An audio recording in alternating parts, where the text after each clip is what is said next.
तो साथियों, नरेंद्र मोदी जी के अमेरिका दौरे में उनका ऐतिहासिक स्वागत हुआ। भारत में निवेश के और दरवाजे खुलने जा रहे हैं। एलॉन मस्क भी ने भी वादा किया है कि वो भारत में निवेश करेंगे और साथ साथ एविएशन इंडस्ट्री में तहलका मच गया है कि भारत की 2 एयरलाइंस ने लगभग 900 बोइंग्स का ऑर्डर प्लेस किया है, जो विश्व के पूरे एविएशन के इतिहास में एक रिकॉर्ड है। लेकिन इन बातों से क्या मतलब? 2014 के बाद नरेंद्र मोदी जी ने इस देश में एक समुदाय खड़ा कर दिया जो जाति, धर्म, मजहब से ऊपर है माशाल्लाह, और उसको इन चीजों से कोई मतलब नहीं होता।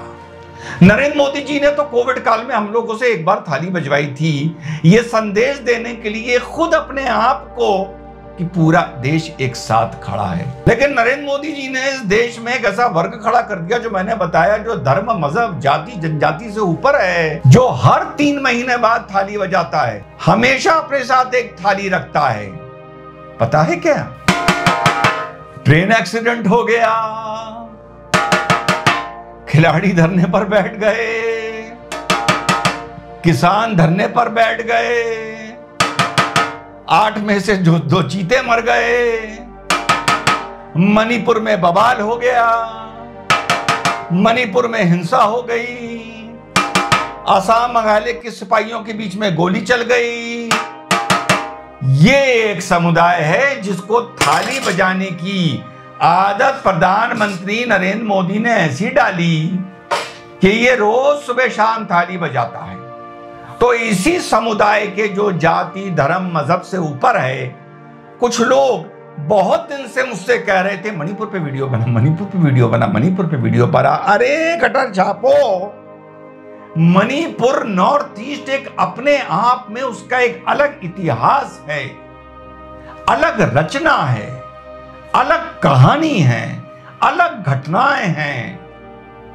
किसी वक्ता ने वो नहीं पढ़ा।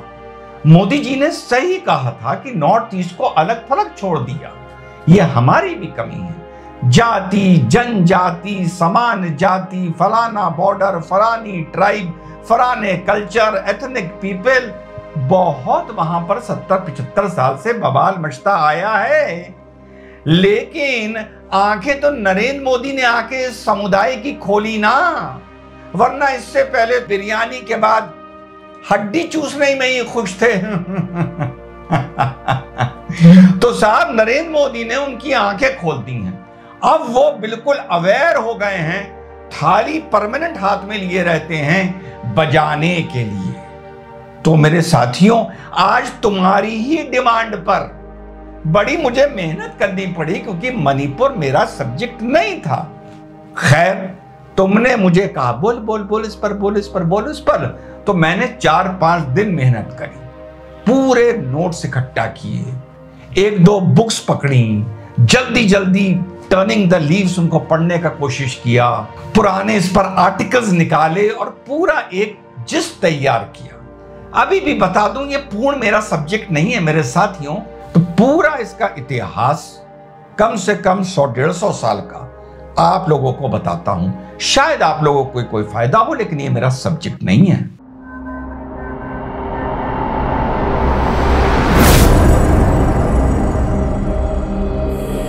हेलो, नमस्कार, सत श्री अकाल, अस्सलाम वालेकुम। कैसे हैं जनाब? तेरी की गटर छापो, मुझे मजबूर कर दिया मणिपुर पे वीडियो बनाने के लिए, थाली बजा बजा के खुशी की। जहां भी कुछ बर्बादी होती है, तुम लोग को खुशी बहुत होती है यार। तो आज की मेरी मेहनत जो मुझसे गटर छापों ने करवाई। तो साहब, शुरू करते हैं। मैतेई और कुकी ट्राइब के बीच में जो संघर्ष चल रहा है, ये बहुत पुराना संघर्ष है। एक बार फिर से इसको अग्नि मिल गई है, इसको कहीं से पेट्रोल मिल गया है। पूरा मैंने पढ़ के तैयार किया है। तो भाई, उसमें 100-125 लोगों की अभी तक हत्या हो चुकी है और करोड़ों करोड़ों करोड़ों की संपत्ति नष्ट हो चुकी है। वाकई बड़ी चिंताजनक स्थिति है और थाली बजाने वाले इससे बहुत खुश हैं। तो जो मैतेई हैं, ये प्रीडोमिनेंटली हिंदू हैं। प्रीडोमिनेंटली मींस अधिकतर, सब हिंदू नहीं है। मैतेई में मुस्लिम्स भी आते हैं, जो करीबन 6% है वहां पर। और जो कुकी ट्राइब्स हैं, ये अब लगभग सब क्रिश्चियन हो गए। तो जो मैतेई हैं वो जनरल कैटेगरी में आते हैं, पर मैतेई के भी कुछ बीच में ऐसे परसेंटेज हैं जिनको जनजाति यानी ट्राइब का दर्जा मिला हुआ है कुछ को। प्रीडोमिनेटली जो अब मितई हैं वो हिंदू हैं और उनमें अधिकतर को जनजाति का दर्जा यानी ट्राइब का दर्जा नहीं मिला हुआ है। कुकी जो हैं इनको ट्राइब का दर्जा मिला हुआ है। संरचना मणिपुर की ऐसी है कि जो सेंट्रल फील्ड है, वो जो इम्फाल वैली है, वहां पर बेसिकली जो मितई हैं इनकी प्रीडोमिनेंस है और जो हिल स्टेट्स हैं चारों तरफ, हिल डिस्ट्रिक्ट जो हैं चारों तरफ, उसमें ज्यादातर ट्राइब्स हैं जिसमें कुकी भी आते हैं और नागाज भी आते हैं। तो जो इम्फाल है वो चारों तरफ से घेरा हुआ। 10% लैंड जो वैली है वो कंट्रोल करती है यानी मितई कंट्रोल करते हैं और जो बाकी चारों तरफ का लैंड है मणिपुर का वो लगभग 90% है, वो संरक्षित क्षेत्र है क्योंकि वहां पर जो भी लोग रह रहे हैं लगभग 30 वहां पर जनजाति या अनुसूचित जनजाति के लोग हैं जिसमें प्रीडोमिनेटली कुकी हैं और नागाज हैं। 71C से ये गवर्न होते हैं और यहां पर लेजिस्लेटिव काउंसिल के साथ साथ भी हिल एडमिनिस्ट्रेटिव काउंसिल होती है जो ट्राइब्स की अलग से उन्हीं की होती है। अब बेसिकली क्योंकि कुकी और नागा इनका जो लैंड है वो जनजाति में आता है, तो यहां पर जाने तक के लिए भले वो एक छोटी फॉर्मेलिटी है, एक परमिट लेना पड़ता है इनके माउंटेन हिल क्षेत्रों में। वहां पर कोई भी आदमी भारत का या इम्फाल का मितई जाके लैंड तक नहीं खरीद सकता है, लेकिन रिवर्स पॉसिबल है। वो जब इम्फाल आते हैं तो उनको किसी से परमिट नहीं लेना है या वैली पे जब आते हैं और यहां लैंड खरीदने के लिए उनको कोई परमिशन नहीं लेनी है। तो यानी मितई ऊपर लैंड नहीं खरीद सकते, लेकिन वहां के लोग कुकी और नागा नीचे उतरकर मनी इम्फाल में लैंड खरीद सकते हैं। अब इसके चलते जो मितई हैं उनको ये एक फीलिंग है, जो डिस्कंटेंट है कि हम तो 90% ऑफ द मणिपुर को एंटर नहीं कर सकते, लैंड तक नहीं खरीद सकते, कोई उससे जुड़ी बिजनेस नहीं कर सकते, लेकिन हमारे पास जो 10% लैंड है क्योंकि हमने वहां पर मेहनत की है, वहां प्रोग्रेस ज्यादा है, उसका जो लैंड है वो कुकी ऊपर से आकर या नागाज ऊपर से आकर इस लैंड को परचेज कर रहे हैं और हमें और सुकड़ते जा रहे हैं क्योंकि हमारे पास जनजाति का दर्जा नहीं है। अब कुकीज का क्या कहना है, कुकी ट्राइब्स का या नागाज का ये कहना है कि अगर जो भी फंड मणिपुर का आता है सेंटर से या कहीं से, 90% लैंड हमारे पास है, लेकिन लग वो 90% वैली में जाता है, किलानी मितईस के ऊपर लग जाता है, उनके डेवलपमेंट में लग जाता है, उनकी रोड, उनका इंफ्रास्ट्रक्चर, उनका बत्ती, उनका हॉस्पिटल वगैरह वगैरह में लग जाता है। हमें उसका राइट उसी हिसाब से मिलना चाहिए क्योंकि 90% लैंड हमारे पास। तो ये है एक बेसिक विवाद की वजह कि हर आदमी अपने को वहां पर विक्टिम मान रहा है। 10 साल पहले से, कई साल पहले से मितई इस बात के लिए संघर्ष कर रहे हैं कि 1949 के पहले हमको भी जनजाति यानी ट्राइब का दर्जा हासिल था। ट्राइब का दर्जा हासिल था हमें हमारे कल्चर, हमारी लैंग्वेज को सेफगार्ड करने के लिए। तो अब हाल में हाई कोर्ट ने गवर्नमेंट को निर्देश दिया कि जो 10 साल से चीज ठंडे बस्ते में पड़ी थी उसमें कार्रवाई शुरू करें। अब जैसी ऑनरेबल हाई कोर्ट ने एक ऑर्डर दिया, वहां पर कुकीज ने एक बहुत बड़ी रैली निकाली। जब उन्होंने रैली निकाली वहां पर हिंसा हो गई, उन्होंने मितई हाउसेस को अटैक कर दिया। रिटेलिएशन में मितईज ने वहां पर जो इम्फाल में जो कुकीज रह रहे थे उनको अटैक कर दिया। आर्म्ड ये लोग हमेशा से हैं, इनको आर्म करने की जिम्मेदारी चाइना ने थ्रू बर्मा ले रखी है। 70 साल से इनके पास वही वेपन हैं जो इंडियन आर्मी के पास रहते हैं, स्पेशली लाइट वेपन्स। बर्मा इनका क्यों सपोर्ट करता है ये आप लोगों को मैं बाद में बताता हूं। जो मणिपुर की पॉपुलेशन है उस हिसाब से जब विधायकी का डिवीजन होता है तो फिलहाल जो 60 वहां पर एमएलए की सीट्स हैं उसमें 40 वैली में आ जाती हैं और माउंटेनियस एरिया में बीसी रहती हैं, क्योंकि विधायकी या सांसदी का जो डिलिमिटेशन होता है वो जनसंख्या के हिसाब से होता है। ज्यादा जनसंख्या नीचे है, तो अब कुकीज को यह लगता है कि 90% एरिया डोमिनेट करने के बाद 60 में से 40 सीटें प्लेन्स की हैं। इसके चलते मणिपुर की पॉलिटिक्स प्लेन्स का आदमी कंट्रोल करेगा। इसके चलते स्ट्रेटेजिकली कुकीज ने यह प्रोग्राम बनाया ये प्लान बनाया या ये स्ट्रेटेजिकली एक रणनीति बनाई कि हम भी यहाँ से उतर के नीचे जाएं और वहां पर सेटल हों, ताकि प्लेन्स में भी हमारा, पहाड़ियों से नीचे उतरकर वैली या प्लेन्स में भी हमारी पॉलिटिकल हैसियत बढ़े। पिछले 20 साल से वहां पर कांग्रेस की गवर्नमेंट थी और जो वहां पर पहला चुनाव हुआ था, जो वहां पर 1967 में पहला चुनाव हुआ था, उसमें भी कांग्रेस की गवर्नमेंट आई थी। हाल में वहां बीजेपी की गवर्नमेंट थी। इस पूरी हिंसा या असंतोष के पीछे जो आपस में है, इसके दो मेन और कारण हैं। एक तो है जातीय समीकरण यानी कन्वर्जन, वो भी मैं भी आप लोग को बताता हूं, और दूसरा है ड्रग इंडस्ट्री। ड्रग इंडस्ट्री का मैतेइस का ये आरोप है कि माउंटेनियस एरिया में जो बिल्कुल आइसोलेटेड पड़े हुए हैं, जो भले गवर्नमेंट लैंड है, वहां पे जंगल्स में, इनहॉस्पिटेबल एरिया में, इनएक्सेसिबल एरिया में बर्मा के चलते जो कुकी ट्राइब्स हैं, ये वहां पर ज्यादातर ड्रग्स का बिजनेस कर रही हैं, ड्रग्स का कल्टीवेशन कर रही हैं। हिंदुस्तान से बाहर बर्मा के बॉर्डर के थ्रू तो ये ड्रग जा ही रही हैं, लेकिन नीचे इम्फाल में भी उतर के आ रही हैं। तो मैतेइस का ये भी कहना है कि हमारी जो यंगर जनरेशन है, वो धीरे धीरे जो पंजाब में चीज सामने आती हैं, ड्रग एडिक्ट होती जा रही है। पंजाब में ये सामने आता है कि वो पाकिस्तान से ड्रग्स आ रही हैं, लेकिन यहाँ पर ये प्रॉब्लम है कि एक ही स्टेट है और प्लेन्स और वैली वाले ये आरोप लगाते हैं कि ड्रग्स ऊपर से पहाड़ियों से नीचे उतर के आ रही हैं। इस पूरी हिंसा के पीछे ड्रग्स का भी एक रोल है, वो आगे आप लोगों को बताता हूं। अब गटर छापों में आप लोगों को थोड़ी सी इसकी हिस्ट्री बता देता हूं। जो ये रीजन था मणिपुर का, ये ओरिजिनली जो हम लोग मितेई बोलते हैं, एक आम तौर पे ये माना जा रहा है कि मितेई आ हिंदू। ओरिजिनली मितेई एक लोकल एथनिक रिलीजन था। दे वर नॉट टेक्निकली सनातन। ये एक अलग रिलीजन था जिसको एथनिक रिलीजन बोला जाता है, बट ये भी एक भगवा कॉरिडोर में आते थे, पॉलिथिस्ट रिलीजन था। ये भी मूर्ति पूजा करते थे। इनके जो गॉड्स थे वो उसी तरफ के लोकल माउंटेन गॉड्स थे, गॉड्स एंड गॉडेसेस थे। तो बेसिकली ये मूर्ति पूजते थे, लेकिन टेक्निकली स्पीकिंग ये सनातन नहीं हुआ करते थे। मितेई एक अलग से एक एथनिक रिलीजन था। मणिपुर का पहले जो नाम था ये कंगलीपाक स्टेट कहलाता था, और ये पूरे एरिया का नाम बदल के इसका मणिपुर किया गया था। ये नाम किसने बदला था? जो कंगलीपाक डायनेस्टी थी, जो कंगलीपाक स्टेट कहलाता था, उसका जो 19th रूलर था पैनहिबिया, उसने सनातिज्म को अडॉप्ट किया।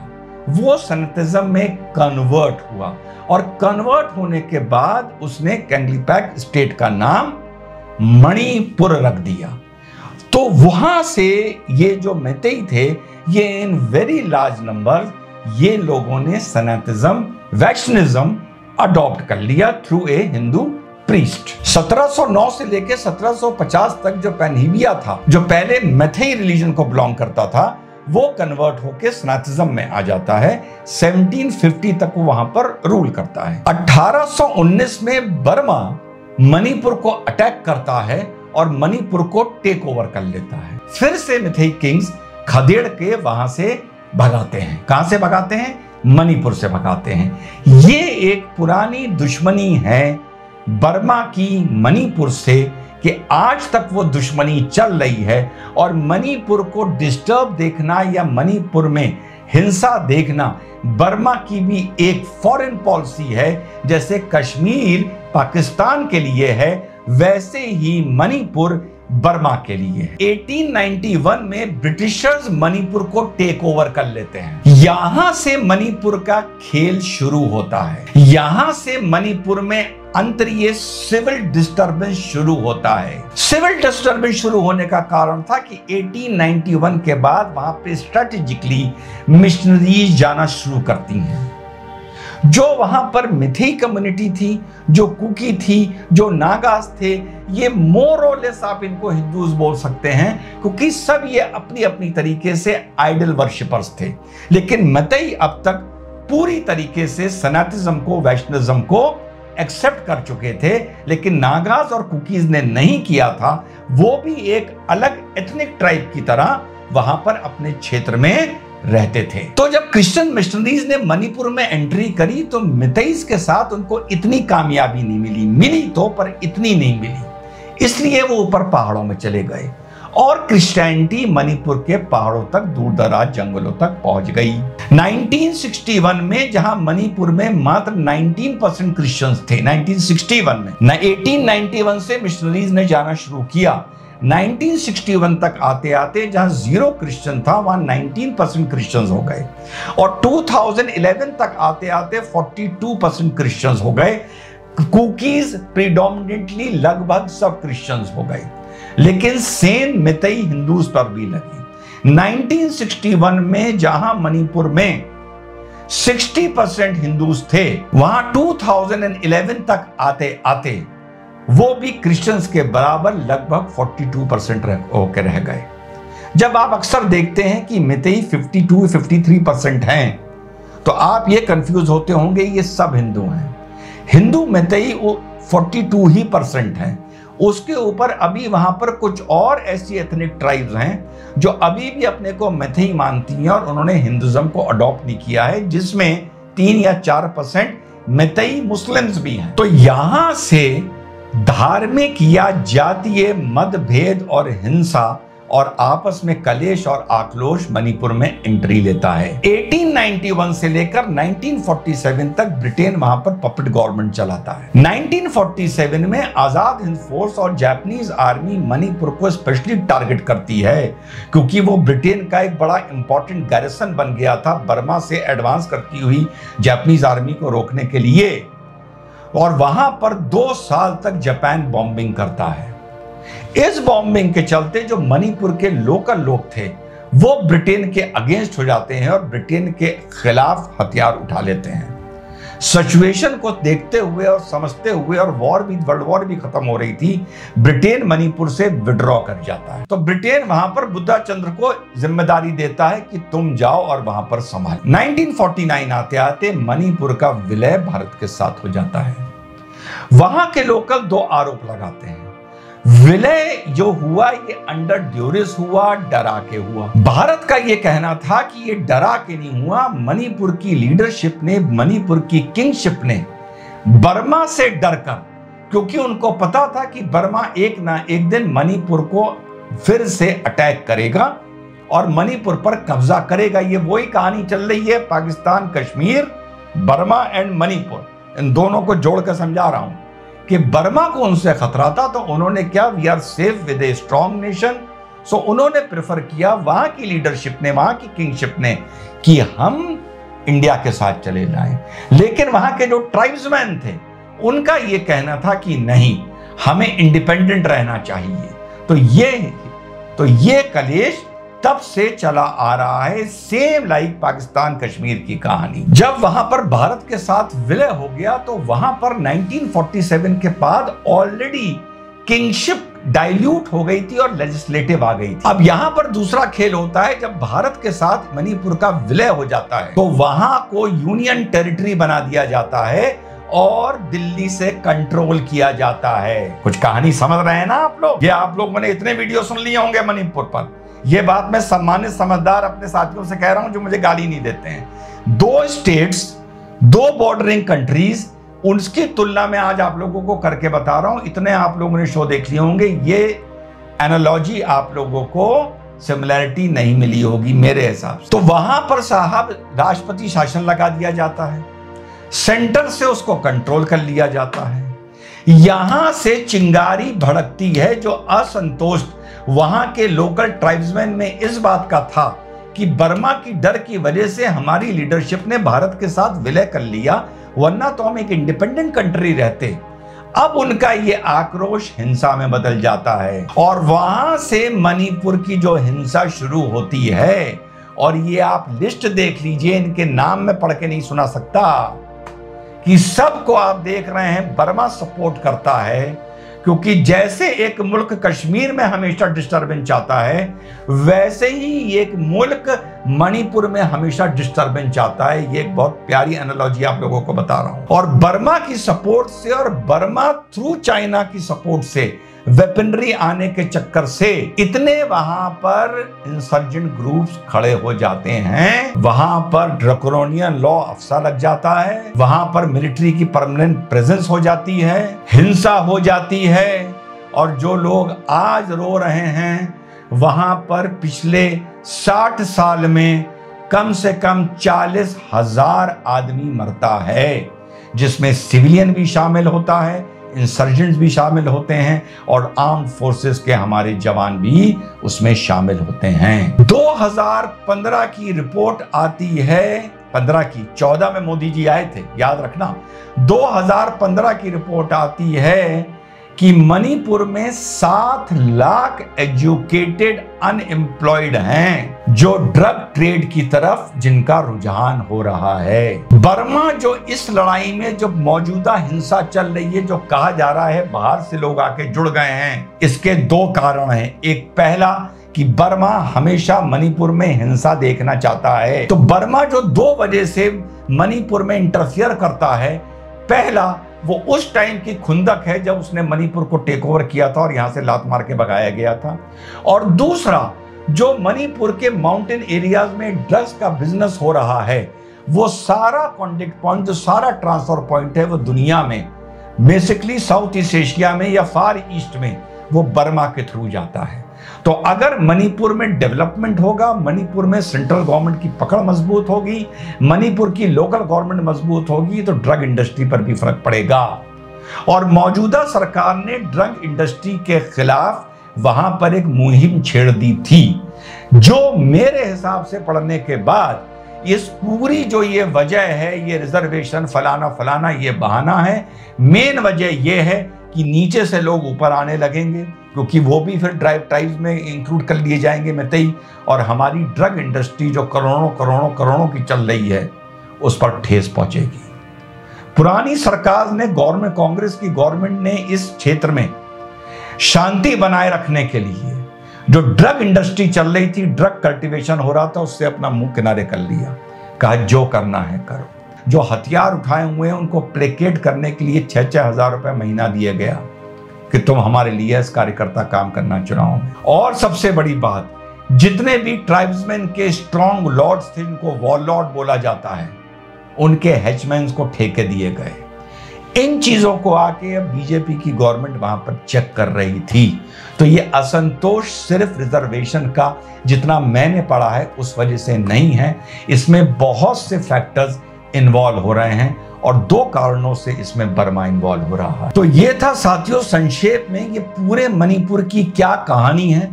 150 साल की कहानी मैंने बिल्कुल शॉर्ट में आप लोगों को बताने की सोची है।